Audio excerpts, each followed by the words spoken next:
The wrench slipped from my greasy fingers and clattered against the concrete floor of my garage. 10:30 at night, and I'm elbow deep in the engine of my 1967 Camaro, trying to forget that my wife hasn't been home in 3 days. The phone buzzed against my hip. Aria's ringtone, that classical piece she insisted was sophisticated. Julian. Her voice came through crisp and cold, like she was reading from a script. No hello, no how are you.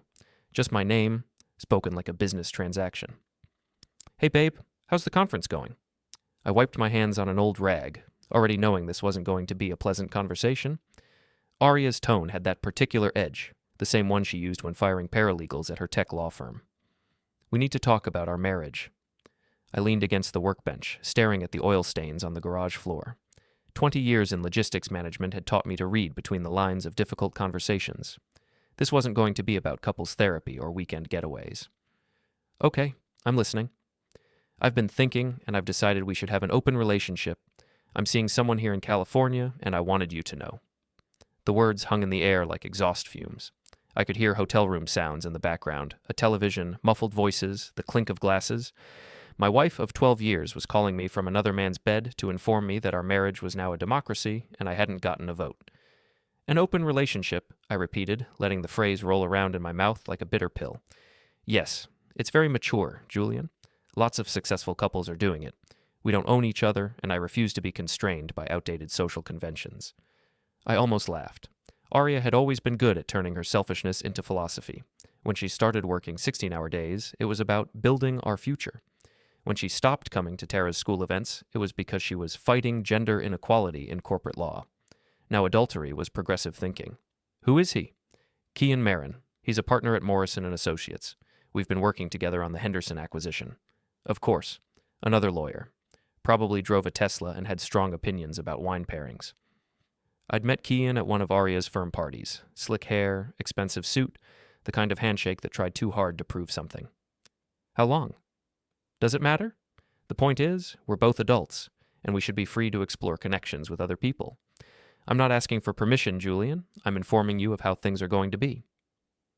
There it was. The real Aria, stripped of pretense. Not asking, informing, like I was an employee getting a policy update. And what if I'm not interested in an open relationship? Then don't participate, but don't expect me to limit myself because you're uncomfortable with growth. Growth. She was calling cheating growth. I had to admire the audacity, even as it made my stomach turn. I see. Good. I'm glad you're being reasonable about this. I'll be back Sunday evening. We can discuss the details then. The line went quiet. Not the kind of quiet where you're waiting for the other person to speak, but the empty quiet of a connection that's already been severed. I stared at the phone for a long moment, then set it down on the workbench next to my tools. Reasonable. That's what she wanted me to be. The reasonable husband who smiled and nodded while his wife rewrote the rules of their marriage to suit her convenience. The understanding man who made dinner and helped with homework while she played house with her lawyer boyfriend in California. I picked up the wrench and turned back to the Camaro's engine. The car had been my father's and his father's before that. 3 generations of men who understood that some things were worth fighting for, worth fixing when they broke, worth holding on to even when the world told you to throw them away and buy something newer. But as I worked, my mind wasn't on carburetors and timing belts. It was on Aria's voice, so casual and dismissive. It was on the way she'd said Kyan's name, like she was tasting something sweet. It was on the realization that my wife had just declared war on our marriage and expected me to wave the white flag before the first shot was fired. She wanted reasonable. I could be reasonable. I could be very reasonable indeed. The wrench felt good in my hand. Solid, reliable, purposeful. Unlike my marriage, it was a tool I could trust to do exactly what it was designed to do, and right now, what I needed was the right tool for the job ahead. I pulled out my laptop and opened a new browser window. If Aria wanted to play by new rules, she was going to learn that games worked both ways. And unlike her, I'd never been afraid to get my hands dirty. Before we dive deeper into this story, I have one small request. Please subscribe, drop a like, comment, and hit that hype button to boost this channel so more people can discover these incredible Reddit stories. Sunday evening came and went without Aria. She texted around 9, flight delayed, wouldn't be home until Monday morning. I spent the time productively, going through our home office with the methodical thoroughness that had made me successful in supply chain management. Every successful operation starts with intelligence gathering. Aria had always been careless with her digital footprint, probably because she assumed I was too simple to understand her sophisticated world of corporate law. She left her laptop open, email accounts logged in, cloud storage accessible. For someone who specialized in intellectual property theft cases, she had remarkably poor operational security. The emails painted a picture that made her phone call seem almost quaint. This wasn't a recent development or a momentary lapse in judgment. Aria had been planning this for months, discussing it in detail with her best friend and business partner, Maris Ventor. The two of them had crafted the open relationship strategy like a legal brief, complete with talking points and contingency plans. "He'll probably cry and beg," Aria had written to Maris in February. "But Julian's too comfortable to actually leave. He'll grumble for a while, then accept it. He always does." Too comfortable. That stung, mainly because it wasn't entirely wrong. I'd gotten comfortable with our routines, our shared mortgage, our predictable suburban existence, comfortable enough that I'd missed the signs of my wife's growing contempt for the life we'd built together. But comfort and complacency weren't the same thing. Comfort was knowing your environment well enough to navigate it effectively, and I was about to demonstrate just how well I knew my environment. The hotel receipts were particularly illuminating. Aria had been meeting Kian in Los Angeles twice a month since January, always at the same boutique hotel, always charging it to the firm as client entertainment. The paper trail was meticulous. She documented her own infidelity with the same attention to detail she brought to mergers and acquisitions. I photographed everything, uploaded it to a secure cloud account, and organized it into folders. Evidence management was just another form of logistics, and I'd spent 2 decades moving things from point A to point B without losing track of the details. Monday morning brought Aria home in a black town car, looking like she'd stepped out of a magazine. Designer luggage, perfect makeup, the confident stride of someone who just won a major victory. She breezed through the kitchen where I was making coffee, kissed my cheek like nothing had changed, and started talking about her successful weekend. "The Henderson deal is going to make the firm at least $12 million in fees," she said, pouring herself orange juice. "Kian thinks I should be lead counsel on the next acquisition. It could mean partnership track within 2 years. Kian thinks." Everything was about what Kian thought now. "That's great, honey. I'm proud of you." She looked surprised by my response, like she'd been prepared for a different conversation. "You seem okay with everything." "I've had time to think about what you said. You're right. We should both be free to pursue what makes us happy." The relief on her face was almost insulting. She'd expected resistance, drama, the messy emotional scenes that would have justified her narrative about outgrowing our marriage. Instead, I was giving her exactly what she wanted: permission to continue without guilt or complication. "I'm so glad you understand. I was worried you might try to make this difficult." "Why would I make it difficult? If you're happy, I'm happy." She hugged me then, a quick squeeze that felt more like gratitude than affection. "You're a good man, Julian. I hope you know that." A good man. The kind of man who made coffee and smiled while his wife described her affair as career advancement. The kind of man who could be counted on to be reasonable, understanding, and ultimately irrelevant. I try to be. After she left for work, I sat in the kitchen drinking my coffee and thinking about next steps. Aria wanted her freedom, and I was going to give it to her. All of it. Every consequence, every complication, every bit of fallout from the choices she was making. She thought she was playing chess while I was stuck playing checkers. But she'd made a fundamental error in her strategic planning. She'd assumed I would play by her rules. In logistics, the most successful operations were the ones where you controlled the supply chain from beginning to end. You didn't just move products from point A to point B, you determined what moved, when it moved, and what condition it arrived in. Aria had just made herself a product in my supply chain, and I was very good at my job.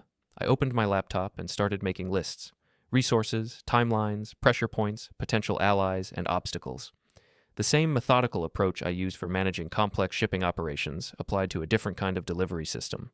By lunch, I had a plan. By dinner, I was already implementing it. The game had begun, and Aria didn't even know she was playing. The Morrison and Associates building squatted on Montgomery Street like a glass and steel monument to legal ambition. 43 floors of billable hours and partnership dreams, where lawyers like Kian Marin practiced the kind of law that required Italian suits and German cars. I sat in my truck across the street, watching the evening exodus of associates and paralegals waiting for my target. Kian emerged at 7:15, exactly when Aria said he usually left. Tall, lean, the kind of artificially casual confidence that came from never having worked with your hands. He walked like he owned the sidewalk, checking his phone with the self-importance of someone who believed his messages were urgent. His Tesla was parked in the building's executive garage, a black Model S that probably cost more than I made in 6 months. The car suited him, sleek, expensive, and completely dependent on infrastructure he didn't understand. I followed at a distance as he drove through the city, noting his route, his habits, the patterns that would become useful later. He lived in a converted warehouse in Soma, the kind of industrial chic space that real estate agents called authentic urban living. I parked a block away and watched him carry his briefcase up the external stairs to his second-floor loft. Through the floor-to-ceiling windows, I could see him moving around his open-plan space, pouring wine, loosening his tie, settling in for the evening. This was my competition. This was the man Aria had decided was worth destroying our marriage for. He looked soft, untested, like he'd never had to fix anything more complicated than a printer jam. The kind of man who paid other people to handle life's inconveniences while he focused on more important things. I spent 3 hours watching his building, learning the rhythms of his neighborhood. The dog walker who came by at 8, the food delivery drivers who knew which buzzer to press, the way the security lights created shadows between the buildings. Information was ammunition, and I was loading up for a long campaign. Tuesday, I followed Aria. She left the house at 7:30, stopped at her usual coffee place on Market Street, then drove to her office.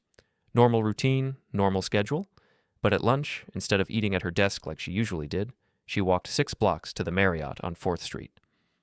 Kian was waiting in the lobby, reading a newspaper like some kind of spy movie cliché. They didn't touch, didn't kiss, barely acknowledged each other as they walked to the elevators together. Professional discretion, or maybe just the thrill of secrecy. Either way, they disappeared into the hotel for exactly 90 minutes before emerging separately. Aria returned to her office. Kian walked back toward his building, and I sat in my truck, documenting times and locations, building a timeline that would become very important very soon. That evening, Aria came home energized and talkative, full of stories about her day that carefully omitted the most interesting 90 minutes. She kissed me hello, asked about my day, played the role of devoted wife with the enthusiasm of someone who just had her needs met elsewhere. "How was lunch?" I asked, setting down the evening paper. "Boring client meeting. You know how it is." I did know how it was. I knew exactly how it was, down to the room number and the way Kian had straightened his tie before leaving the hotel, but I smiled and nodded and played my own role, the trusting husband who believed what he was told. "Maris called earlier," I mentioned casually. "Something about drinks Thursday night?" "Oh, right. Girls' night. We haven't done that in ages." Girls' night. Another lie, delivered with the same casual confidence as the lunch story. According to the emails I'd read, Thursday was when Aria and Maris met to coordinate their stories and plan their next moves. They called it strategic planning, like they were running a military campaign instead of just cheating on their husbands. "You should go," I said. "You work too hard. You deserve some fun." She looked at me with something that might have been guilt, if she'd been capable of genuine remorse. Instead, it was probably just surprise at how accommodating I was being. "You're being very understanding about all this. What choice do I have? You made your decision. I can either accept it or make both of us miserable. That's very mature of you." Mature. Like I was a child who'd finally learned to share his toys. But I smiled and agreed, because maturity was exactly what she wanted from me. Maturity and compliance and the kind of quiet acceptance that would let her continue her double life without inconvenient complications. After dinner, I retreated to the garage and my Camaro. The engine was running smoothly now, all the parts working in harmony, each component doing exactly what it was designed to do. Unlike my marriage, the car responded predictably to maintenance and care. When something was broken, you could fix it. When something was worn out, you could replace it. I was beginning to think my marriage fell into the second category, but before I wrote it off completely, I wanted to understand exactly what I was dealing with. Aria and Kian thought they were being clever, sneaking around like teenagers, but they were operating in my city, on my turf, following patterns I could track and predict. They wanted to play games? I'd spent 20 years managing complex systems with moving parts and competing priorities. I knew how to identify weak points, how to apply pressure at exactly the right moment, how to make sure that when something finally broke, it broke in the direction you wanted. Thursday night was going to be very educational for everyone involved. Thursday evening found me parked outside Tosca Cafe, watching Aria and Maris through the window as they shared wine and whispered conspiracies. From my angle, I could see Maris gesturing animatedly while Aria nodded and occasionally laughed, the kind of laugh that sounded more like victory than amusement. Maris Ventor had always rubbed me wrong, even before I knew she was helping orchestrate my wife's affair. She was one of those people who collected grievances like some people collected stamps, always ready to pull out her catalog of slights and perceived injustices. 5 years ago, when I was consulting for a tech startup, I'd recommended against hiring her as their general counsel.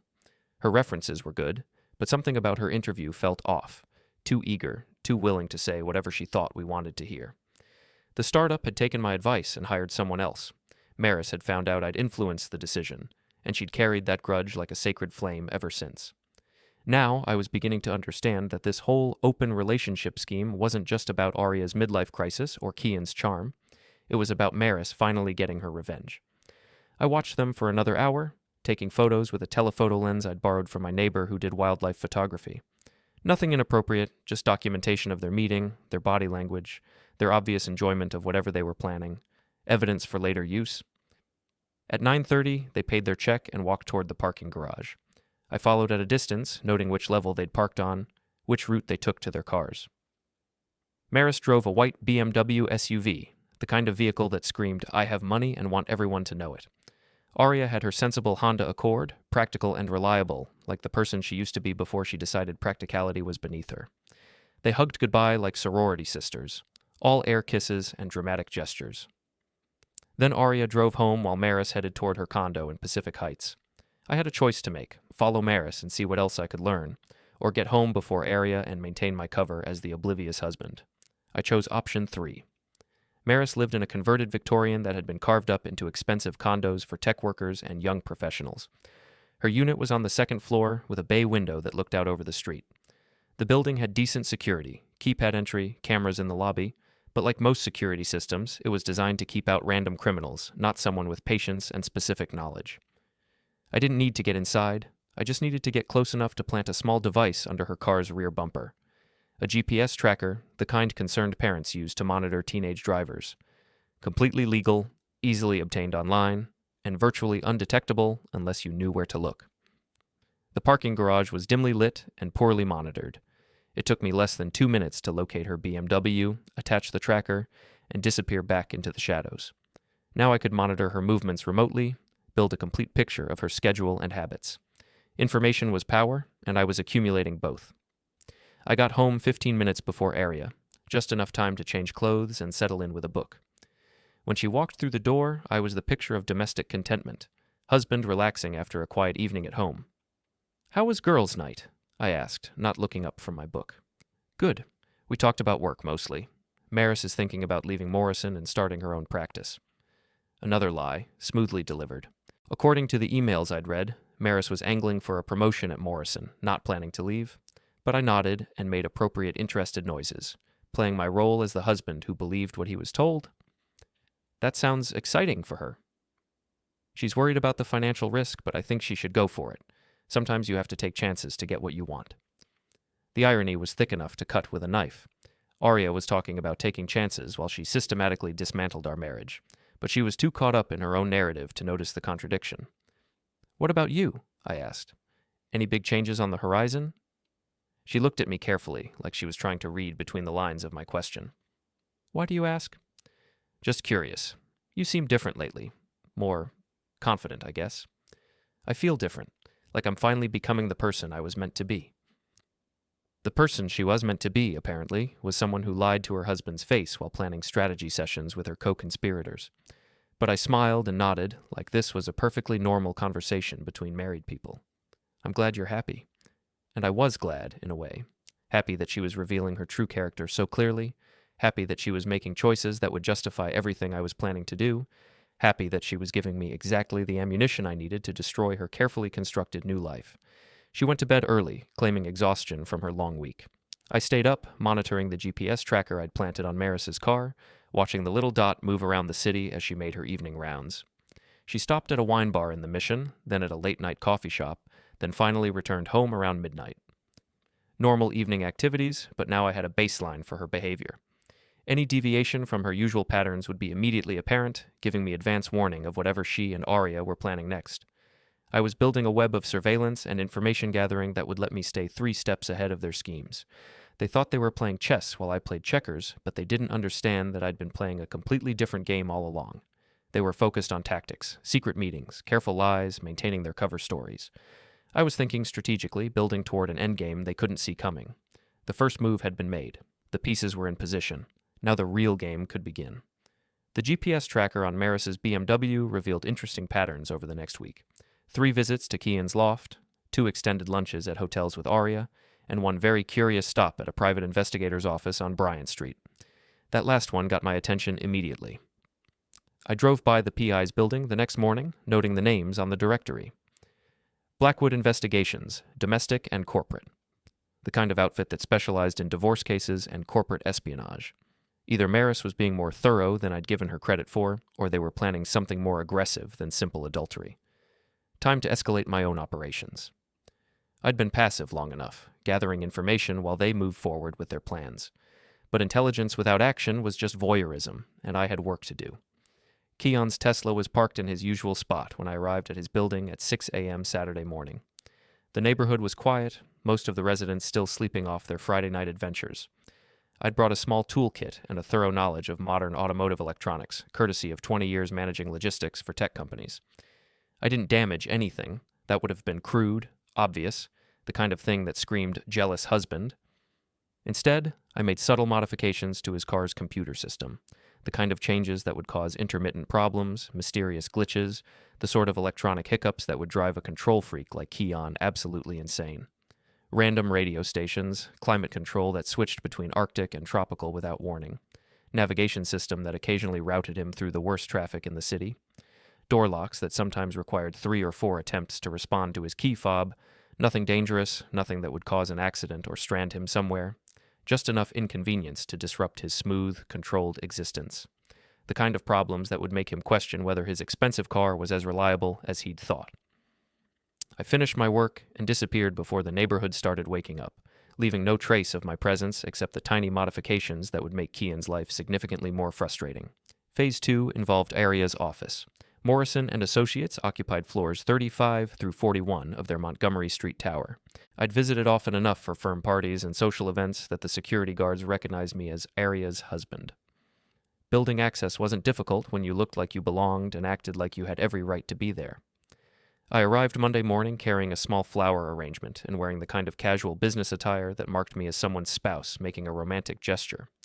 The security guard barely glanced at my visitor's badge as I headed for the elevators. Aria's office was on the 38th floor, corner window, the kind of space that announced her rising status in the firm hierarchy. She was in court that morning. I'd checked her calendar before leaving home, which gave me a clear window to work. Her assistant, Jenny, was delighted to see me.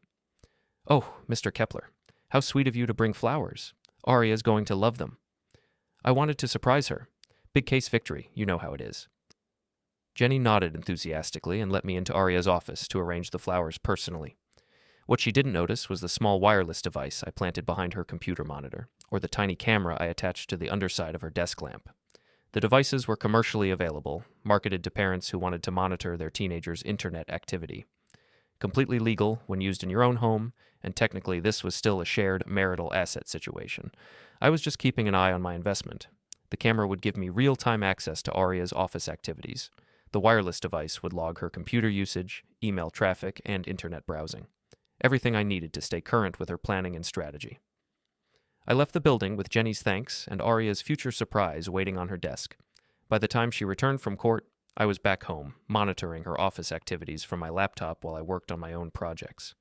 The flowers were a nice touch, I thought, the kind of gesture the old Julian would have made, back when I still believed our marriage was worth saving. Now they were just camouflage for a much more sophisticated operation. That evening, Aria came home excited about the flowers and full of questions about what had prompted my romantic gesture. I explained that I'd been thinking about how hard she worked, how much I appreciated her dedication to her career, how proud I was of her success. All true, in a way. I was proud of her success because it was going to make her fall that much more spectacular when it finally came. "You're being so supportive lately," she said, arranging the flowers in a vase. "I was worried this whole open relationship thing might be difficult for you." "It was an adjustment," I admitted. "But I can see how happy it makes you, and your happiness is what matters most to me." She kissed my cheek, a gesture that felt more like gratitude than affection. "You're a good man, Julian. Better than I deserve. Better than she deserved." On that point, at least, we were in complete agreement. The surveillance devices started paying dividends immediately. That very evening, I watched through the office camera as Aria stayed late to video call with Kian, who was in Los Angeles on business. Their conversation was intimate, personal, full of the kind of planning that couples do when they're thinking long-term. They were discussing logistics for a weekend trip to Napa Valley. Separate cars, separate hotel reservations, careful coordination to maintain the appearance of coincidence. The kind of detailed planning that showed this wasn't a casual fling or momentary indiscretion. They were building a relationship, making investments in a shared future that didn't include me, which was fine, because I was making investments of my own. The Napa Valley weekend provided the perfect opportunity to test my surveillance network and gather intelligence on their operational security. I followed at a distance, staying well back from their route, tracking their movements through the GPS devices I'd planted and the location data from Aria's phone. They'd chosen the Auberge du Soleil, an expensive resort where discretion was part of the service package. Separate reservations, different arrival times, but adjoining rooms with a connecting door. Amateur hour. They were thinking like adulterers, not like people who understood operational security. I checked into a modest bed and breakfast 5 miles away, close enough to monitor their activities, but far enough to avoid accidental encounters. My room had a clear view of the valley and excellent internet connectivity for managing my remote surveillance systems. The weekend confirmed what I'd already suspected. This wasn't just about physical attraction or midlife rebellion. Aria and Kian were planning a future together, discussing timelines for leaving their respective spouses, talking about combining their practices into a boutique firm that would specialize in high-end corporate law. They'd mapped out the next 2 years like a business plan. Aria would make partner at Morrison & Associates, building her client base and reputation. Kian would lateral to a smaller firm where he could develop his own book of business. Then they'd launch their joint venture, taking their best clients with them. It was actually a solid plan, professionally speaking. They had complementary skills, established relationships, and enough combined capital to make it work. The only flaw was that they'd built their strategy on the assumption that their personal lives would cooperate with their professional ambitions. That was where I came in. Sunday evening, I watched through my telephoto lens as they said goodbye in the resort parking lot. A long embrace, whispered promises, the kind of scene that would have devastated me 6 months ago. Now it just provided useful intelligence about their emotional investment in each other. The deeper their relationship became, the more vulnerable they were to disruption. I drove home ahead of them, arriving with enough time to prepare for Aria's return. When she walked through the door at 9:30, I was in the kitchen making tea, the picture of domestic tranquility. "How was your spa weekend?" I asked, not looking up from the kettle. "Relaxing. I didn't realize how much I needed the break." She looked relaxed, I had to admit, satisfied in a way I hadn't seen in months. The weekend with Kian had recharged her batteries and reinforced her confidence in her new path. "I'm glad. You worked too hard." "What did you do while I was gone?" "Worked on the car mostly. Watched some movies. Quiet weekend." All true, technically. I had worked on the car, installing some new surveillance equipment in the trunk. I had watched movies, specifically the footage from the cameras I'd placed in strategic locations around their hotel, and it had been quiet, in the sense that I'd spent most of my time in silent observation and planning. Monday morning brought the first signs that my electronic warfare campaign against Kian was having the desired effect. Aria mentioned, almost casually, that he'd been having problems with his car. "Kian's Tesla is acting up," she said over breakfast. "The navigation system keeps sending him to the wrong places, and the climate control has a mind of its own. He's thinking about trading it in." "That's frustrating. Those cars are supposed to be so reliable." That's what he thought. He's starting to wonder if someone's messing with it. Interesting. Kian was more paranoid than I'd expected, which could work either for or against me depending on how he channeled his suspicions. Paranoid people made mistakes, but they also took precautions that could complicate my operations. Who would mess with his car? He thinks maybe it's his ex-wife. Their divorce was pretty bitter, and she's been making threats about his assets. Perfect. Let him blame his ex-wife for problems I was causing. Paranoia was most useful when it was misdirected, turning potential allies into suspects and creating internal conflicts that weakened your opponent's position. That afternoon, I received an alert from the GPS tracker on Maris's BMW. She was heading toward Kian's neighborhood, arriving just as he would be getting home from work. I switched to the camera I'd placed across from his building and watched as she climbed the stairs to his loft. This was new. Maris and Kian had been communicating through Aria, maintaining separation to avoid creating evidence of a broader conspiracy. A direct meeting suggested either escalation or crisis management. I couldn't hear their conversation, but their body language told a story of tension and disagreement. Maris was animated, gesturing emphatically, while Kian looked defensive and frustrated. Whatever they were discussing, they weren't reaching easy consensus. The meeting lasted 45 minutes. When Maris left, she was clearly angry, her movements sharp and aggressive as she descended the stairs to her car. Kian stood at his window watching her leave, his posture suggesting he wasn't happy with however their conversation had ended. Cracks in the alliance, pressure points I could exploit. That evening, Aria was distracted and irritable, snapping at me over trivial issues and spending most of dinner staring at her phone. Something had disrupted the smooth operation of their conspiracy, and she was feeling the stress. "Everything okay?" I asked, clearing the dinner dishes. "Just work stuff. Sometimes people make things more complicated than they need to be." People like Maris, apparently, who was pushing for faster action while Kian wanted to maintain their careful timeline. The GPS data and surveillance footage were giving me a real-time view of their internal politics, showing me exactly where to apply pressure to maximize the damage. I was learning to think like a general instead of a victim, seeing the battlefield from above instead of just focusing on my own position. Aria, Kian, and Maris thought they were running a sophisticated operation, but they were actually just 3 people with conflicting interests trying to coordinate complex deception. That made them vulnerable in ways they didn't understand, and I was about to teach them exactly how vulnerable they really were. The opportunity came Tuesday morning when Aria announced she'd be working late on a major client presentation. I'd learned to translate her euphemisms.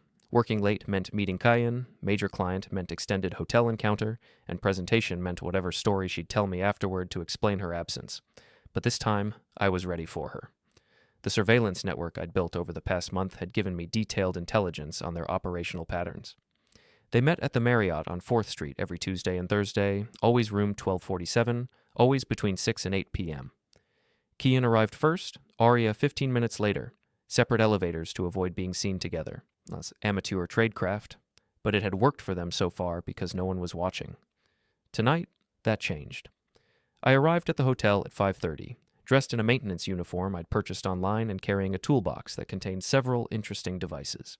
The uniform was generic enough to pass casual inspection, and maintenance workers were invisible in most public spaces. People saw the uniform, not the person wearing it. The 12th floor was quiet. Most of the business travelers either still at meetings or already settled in for room service dinners. I located room 1247 and the adjacent utility closet, which gave me access to the building's internal systems. Installing surveillance equipment in a hotel room was more complex than planting devices in cars or offices, but the principles were the same: small cameras, wireless transmitters, audio pickups that could be concealed in existing fixtures. The key was making everything look like it belonged, like it was part of the room's original configuration. I had 20 minutes before Kian's usual arrival time, more than enough to complete the installation and disappear back into the hotel's ecosystem of invisible service workers. The cameras went behind the television and inside the air conditioning vent, providing multiple angles on the room's activities. Audio pickups attached to the underside of furniture, nearly undetectable unless you knew exactly where to look. Wireless transmitters that would broadcast everything to recording equipment I'd positioned in a rented storage unit across the street. By 6 o'clock, I was sitting in that storage unit, watching live video feeds and testing audio quality while Kian paced nervously around the hotel room. He was early tonight, arriving 20 minutes ahead of schedule, which suggested either eagerness or anxiety about whatever they had planned. Aria appeared at 6:15, looking confident and relaxed as she knocked on the door. Kian let her in, and I had a front row seat to their reunion, passionate, intimate, completely oblivious to the fact that they were now starring in their own surveillance footage. But I wasn't interested in their physical relationship. I was interested in their conversation, the planning and strategy discussions that happened before and after their encounters. That's where the real intelligence was, the information I could use to destroy them both. Tonight's conversation was particularly revealing. "Maris is getting impatient," Aria said, settling into the room's single chair while Kian sat on the bed. "She thinks we're moving too slowly." "Maris doesn't understand the legal complexities," Kian replied. "If we rush this, we could lose everything. Julian's not stupid. If we push too hard, too fast, he might start asking questions." Too late for that, I thought, adjusting the audio levels to capture their conversation more clearly. "He's been completely passive so far," Aria said. "I think he's accepted the situation. Or he's planning something. Men like Julian don't just roll over when their wives cheat on them.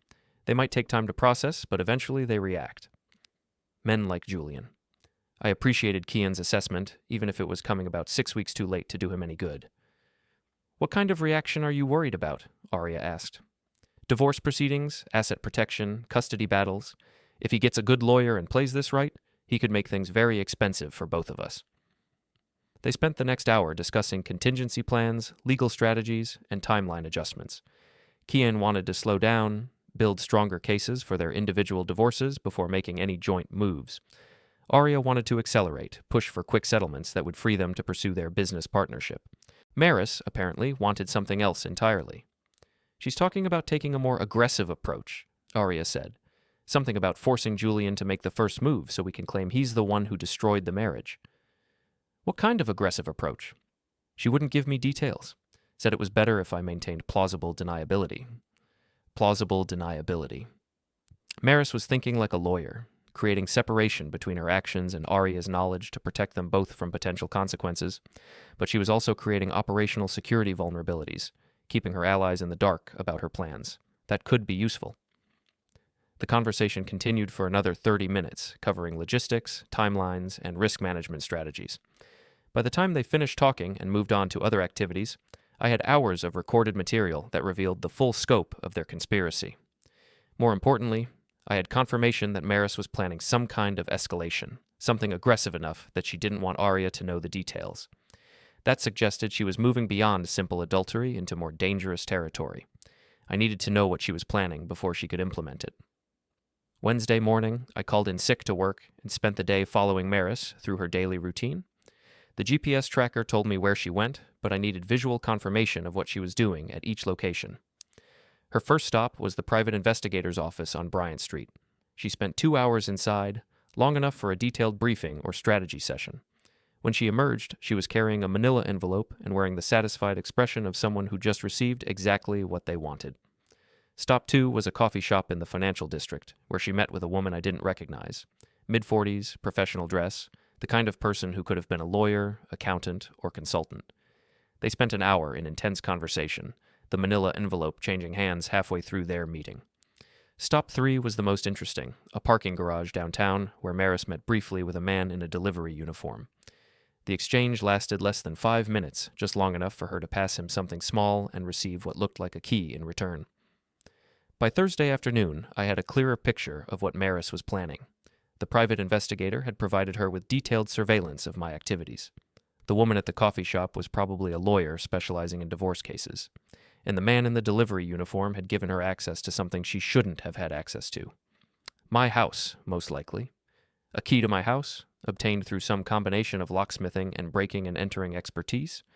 Maris was planning to plant evidence, something that would make me look unstable, dangerous, or financially irresponsible. Something that would justify Aria's decision to leave and support her claims for a favorable divorce settlement. It was actually a clever plan, the kind of proactive strategy I might have admired under different circumstances, but Maris had made the same mistake they'd all been making. She assumed I was a passive target, someone who would react to her moves instead of anticipating them. She was about to learn how wrong that assumption was. Thursday evening, I prepared for Maris's visit with the thoroughness of someone who'd spent 20 years managing complex operations under pressure. If she wanted to plant evidence in my house, I was going to give her exactly the opportunity she was looking for, along with a few surprises she wasn't expecting. The security system I installed that afternoon was more sophisticated than anything a suburban house normally required. Motion sensors, infrared cameras, audio pickups, and pressure plates that would track her movements through every room, everything wireless, everything recording to multiple backup locations, everything designed to be invisible to casual inspection. I also prepared some evidence of my own. If Maris was planning to make me look unstable or dangerous, she'd probably target my home office or bedroom, places where suspicious materials would seem most plausible. So I created exactly what she'd be looking for.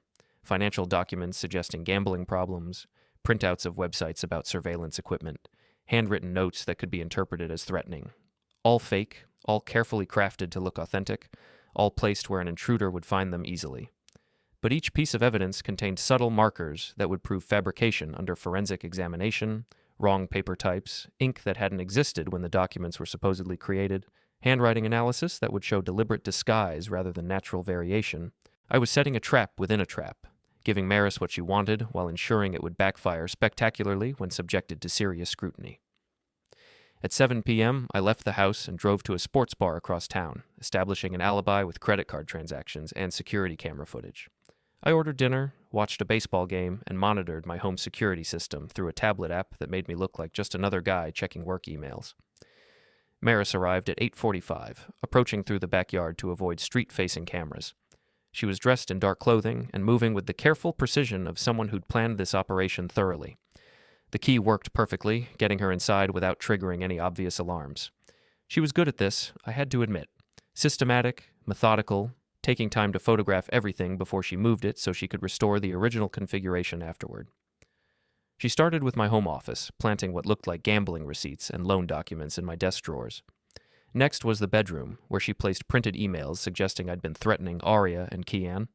The emails were sophisticated forgeries, using my actual email address and writing style, but sent to accounts that didn't exist and referencing events that hadn't happened. Her final stop was the garage, where she planted surveillance equipment that would make it look like I'd been stalking them for months. Cameras, GPS trackers, telephoto lenses, all the tools I'd actually been using, but older models that could have been purchased weeks ago. The whole operation took 90 minutes. She was careful, professional, and completely unaware that I was documenting her every move in high-definition video from multiple angles. When she left, I waited another hour before returning home. I wanted her to have time to clear the area, and I wanted my alibi to be absolutely solid. The sports bar's security cameras would show me leaving at 10:30, driving home at a reasonable speed, arriving just before 11. The planted evidence was exactly where I expected it to be. I photographed everything, documented the placement, and then began my own performance for the surveillance systems I knew she'd be monitoring. I discovered the planted materials with exactly the right mixture of confusion and alarm. I handled them like someone who'd never seen them before, left fingerprints in all the wrong places, and made phone calls that would support the narrative of an innocent man trying to understand what was happening to him. It was important to sell the performance, because Maris would be watching for my reaction. If I seemed too calm or too prepared, she might suspect that her operation had been compromised. But I also planted evidence of my own, subtle indicators that would prove the materials had been placed by an intruder. Dust patterns that didn't match, fingerprints in impossible locations, timestamps that would show the documents had been created after I'd left the house. By midnight, I had everything I needed to destroy Maris completely. Video evidence of her breaking and entering, documentation of her evidence-planting operation, and proof that she'd been working with a private investigator to fabricate a case against me. More importantly, I had leverage over the entire conspiracy. Maris had just committed multiple felonies in service of Aria's divorce strategy, creating legal exposure that would terrify any rational person. Friday morning, I called Aria at work. "Something strange happened last night," I said, letting just the right amount of confusion creep into my voice. "I think someone was in the house." "What do you mean?" "Things were moved around in my office. Documents I've never seen before. It's probably nothing, but it's making me nervous." "Are you sure? Maybe you just forgot where you put things." "Maybe. But I'm thinking about calling the police, just to be safe." There was a long pause. "Let's not involve the police unless we have to. It might just be a misunderstanding." "You're probably right. I'm just feeling paranoid lately." "Why don't we talk about it tonight? I'll come home early and we can figure out what's going on." Perfect. Aria was going to rush home to assess the damage and coordinate with Maris about next steps. That would give me real-time intelligence on their crisis management strategies and confirm how deeply Aria was involved in the evidence-planting operation. I spent Friday morning making copies of everything, uploading files to secure cloud storage, and preparing for the next phase of my campaign. Maris had given me exactly what I needed to destroy her credibility and expose the entire conspiracy. Now it was time to start using it. The amateur hour was over. They'd been playing games while I built a professional-grade operation, and the difference was about to become very apparent. They wanted a war. They were about to get one, but it was going to be fought on my terms, with my weapons, according to rules they didn't even know existed, and by the time they figured out what was happening, it would be far too late to save themselves. Friday evening brought Aria home 2 hours early, her professional composure cracking as she surveyed the planted evidence with poorly concealed panic. She moved through the house like a crime scene investigator, checking every room, every hiding place, cataloging what Maris had done, and trying to assess the potential damage. "This is really disturbing," she said, holding up one of the forged, threatening emails. "Julian, we need to talk about your mental state." The performance was flawless. Concerned wife discovering her husband's dangerous obsessions, worried about his stability and her own safety. If I hadn't watched Maris plant everything, I might have been impressed by Aria's acting ability. "I've never seen those before," I said, playing my role as confused victim. "Someone must have put them there." "Who would do something like that?" "I don't know. Maybe someone who wants to make me look bad." She studied my face, trying to read my expression, looking for signs that I knew more than I was saying. Julian, have you been following me? Watching my activities? Why would I do that? These surveillance receipts, the GPS tracking equipment, it looks like you've been monitoring my movements for weeks. That's not mine. I don't even know how that stuff works. Another lie, delivered with perfect sincerity. I was getting better at this game, learning to match their level of deception with my own carefully crafted performance. Aria spent the evening making phone calls from the bedroom, speaking in whispers that my audio surveillance picked up clearly. She was coordinating with Maris, reporting on my reactions, trying to decide whether their operation had been successful or if they needed to escalate further. He seems genuinely confused, she told Maris. Either he's a better actor than I thought, or he really doesn't know what's happening. The evidence is solid, Maris replied through the phone speaker. Even if he claims it's planted, who's going to believe him? Paranoid husband says wife is framing him. It's exactly what you'd expect him to say. What about the private investigator? He's prepared to testify that Julian hired him to follow you. The paper trail is clean. They'd thought of everything, or so they believed. A comprehensive frame-up designed to make me look unstable and potentially dangerous, backed by professional documentation and witness testimony. In a normal divorce proceeding, it would have been devastatingly effective. But this wasn't going to be a normal divorce proceeding. Saturday morning, I made my first overt move. Instead of continuing to play the confused victim, I called a lawyer. Not just any lawyer, but Patricia Wong, the most ruthless divorce attorney in the city, someone with a reputation for destroying opposing parties and a client list that read like a who's who of high-net-worth individuals who'd survived expensive marital warfare. I also called a private security firm and arranged for a comprehensive sweep of my house and vehicles. Professional debugging, counter-surveillance, the kind of service that celebrities and corporate executives used when they suspected industrial espionage. The message was clear. I was no longer playing defense. Aria noticed the change immediately. You hired Patricia Wong? She said when I mentioned my morning appointments. Julian, that seems excessive. Maybe we should try counseling first. Counseling won't help if someone's trying to frame me for stalking and harassment.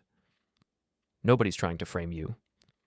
Then why did you suggest not calling the police when I found evidence of a break-in? She didn't have a good answer for that, which told me everything I needed to know about her level of involvement in Maris's operation. The security sweep that afternoon was conducted by 2 former FBI agents who specialized in corporate counterintelligence. They found every piece of surveillance equipment Maris had planted, along with several items I'd placed myself as additional evidence of the frame-up.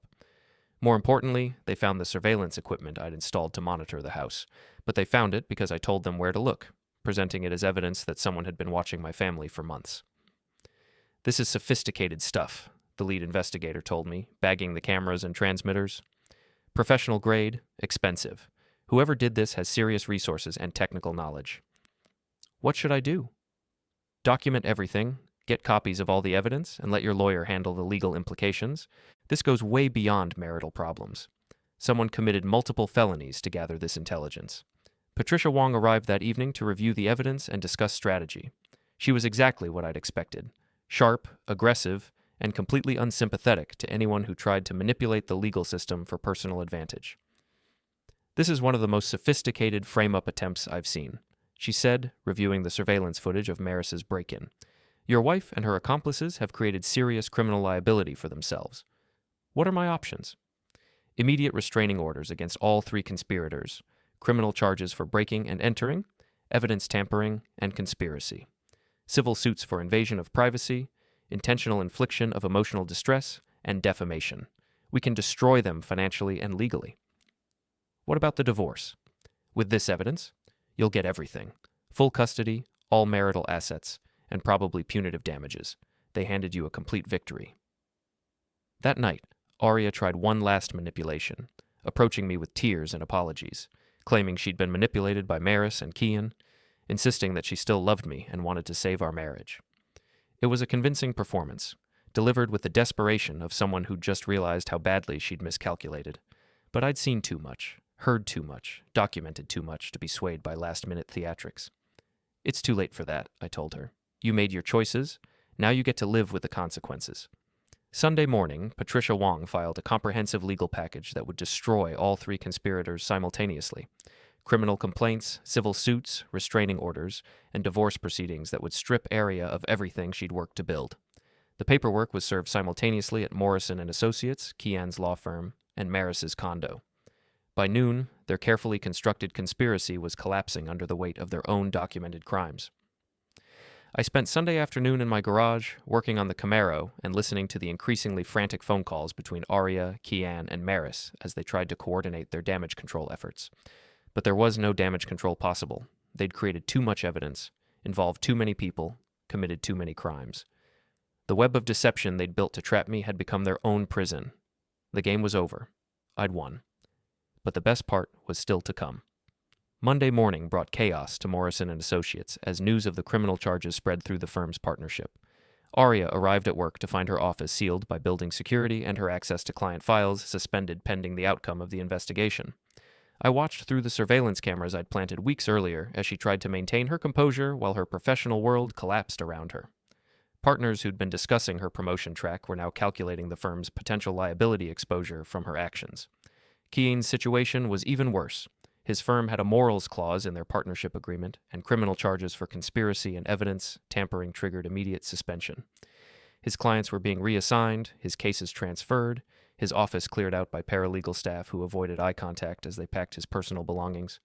But Maris faced the most severe consequences. The private investigator she'd hired was cooperating with police, providing detailed testimony about her evidence-planting scheme in exchange for reduced charges. Her law license was under review by the state bar, her condo was being searched by investigators, and her fiancé had called off their engagement after learning about her criminal activities. I monitored their destruction from my home office, watching live feeds and reading police reports while I prepared for the final phase of my campaign. Legal victory was satisfying, but it wasn't complete.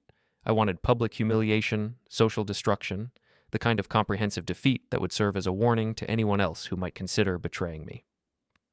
The opportunity came Wednesday evening at the annual Morrison and Associates client reception, a black tie event where the firm displayed its most successful lawyers to current and potential clients.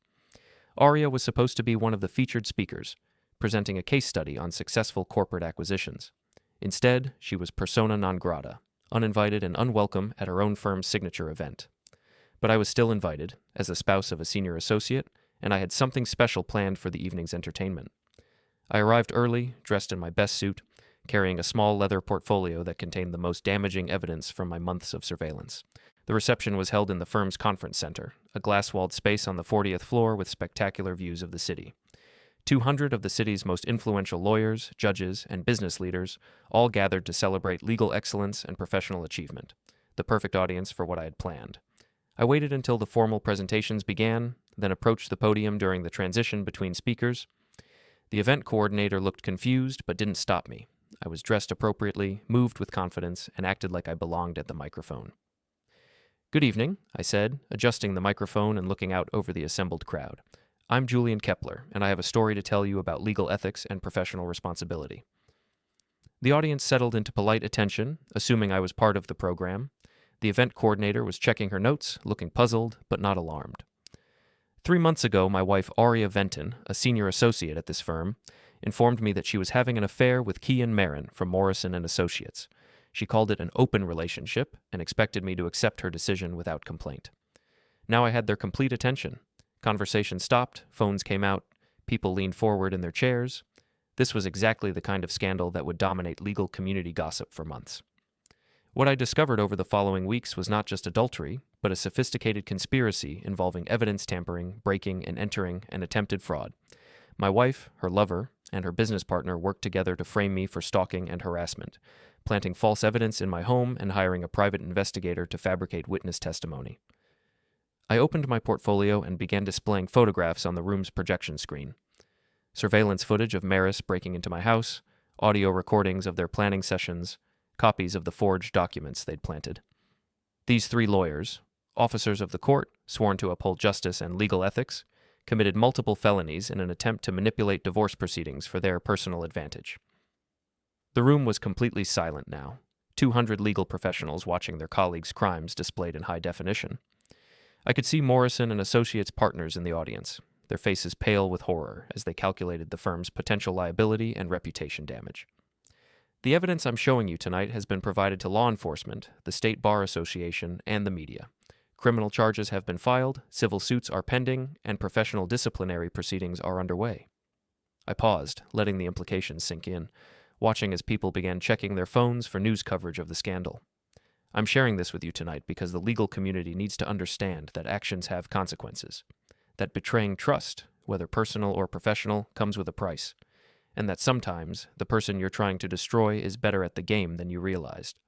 I closed the portfolio and stepped back from the microphone, leaving the audience in stunned silence. The event coordinator was frantically signaling security, but I walked calmly toward the exit, nodding politely to people I recognized. Behind me, the reception erupted into chaos. Phones were ringing, conversations were exploding. Reporters who'd been covering the event were calling their editors with breaking news about the biggest legal scandal in years. I took the elevator down to the lobby and walked out into the night, leaving behind the wreckage of 3 careers and the complete destruction of everyone who tried to destroy me. The next morning, the story was front-page news in the legal press and trending on social media. Law firm conspiracy exposed at professional reception dominated the headlines, with detailed coverage of the criminal charges and professional sanctions.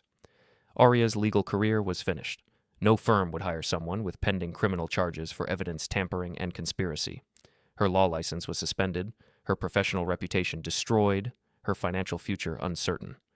Kian faced similar consequences, plus a divorce from his wife that would cost him half his assets and ongoing child support obligations. His partnership at Morrison & Associates was terminated, his clients had fled, and his attempts to start his own practice were undermined by the criminal charges. Maris had lost everything. Her law license, her engagement, her condo, her savings, all consumed by legal fees and the consequences of her failed revenge scheme. The private investigator she'd hired was testifying against her, providing detailed evidence of her evidence-planting operation. I sat in my garage that evening, working on the Camaro and reflecting on the completeness of my victory. They'd tried to destroy me using lies, manipulation, and criminal conspiracy. I'd destroyed them using the truth, careful planning, and their own documented crimes.